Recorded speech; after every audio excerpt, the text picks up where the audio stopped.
കേരളത്തിലെ രാഷ്ട്രീയ മുന്നണികളെ ഞെട്ടിച്ചുകൊണ്ട് സംസ്ഥാനത്ത് ഒരു നാലാം ശക്തി വളർന്നു വരുന്നു. UDF-നും LDF-നും BJP-ക്കും പിന്നാലെ 18 മണ്ഡലങ്ങളിലും വോട്ടർമാർ തെരഞ്ഞെടുത്ത ആ നാലാം കക്ഷിയെ കുറിച്ചറിയാം. കഴിഞ്ഞ 5 വർഷത്തിനിടെ നോട്ടയ്ക്ക് ലഭിച്ച വോട്ടുകളിലുണ്ടായ വർധനവ് കണ്ടാൽ ഏത് രാഷ്ട്രീയ പാർട്ടിയും ഒന്ന് ഭയക്കും. ആ കണക്കുകളിലൂടെ ഒന്ന് കണ്ണോടിക്കാം. 2024 ലോക്സഭാ തിരഞ്ഞെടുപ്പ് ഫലം പുറത്തു വന്നപ്പോൾ മുന്നണികളെ ഞെട്ടിക്കുന്നത് നോട്ടാ വോട്ടുകളിലെ വൻ വർധനവാണ്. 2019 1 ലക്ഷത്തോളമായിരുന്ന നോട്ടാ വോട്ടുകൾ 2024 1.5 ലക്ഷം കടന്നു.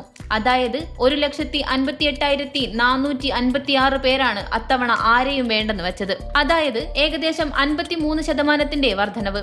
അപ്പോൾ 20 മണ്ഡലങ്ങളിൽ 19ലും നോട്ടാ വോട്ടുകൾ കുത്തനെ കൂടിയെന്ന് സാരം. ഏറ്റവും കൂടുതൽ പേർ നോട്ട തിരഞ്ഞെടുത്തത് ആലത്തൂരിലും കോട്ടയത്തുമാണ്. എന്നാൽ വർധനവിന്റെ കാര്യത്തിൽ വയനാട് എല്ലാവരെയും അതിശയിപ്പിച്ചു. കഴിഞ്ഞ നിയമസഭാ തിരഞ്ഞെടുപ്പിൽ തലശ്ശേരി മണ്ഡലമായിരുന്നു നോട്ടയുടെ കാര്യത്തിൽ ഒന്നാമത്. കളമശ്ശേരിയും ചിറ്റൂരും തൊട്ടു പിന്നാലെ ഉണ്ടായിരുന്നു. ഏറ്റവും കുറവ് നോട്ടാ വോട്ടുകൾ രേഖപ്പെടുത്തിയത് കൊടുവള്ളിയിലാണ്. ജില്ലകൾ തിരിച്ചു നോക്കിയാൽ തിരുവനന്തപുരത്താണ് ഏറ്റവും കൂടുതൽ ആളുകൾ നോട്ട അമർത്തിയത് എന്നാണ് കണക്കുകൾ.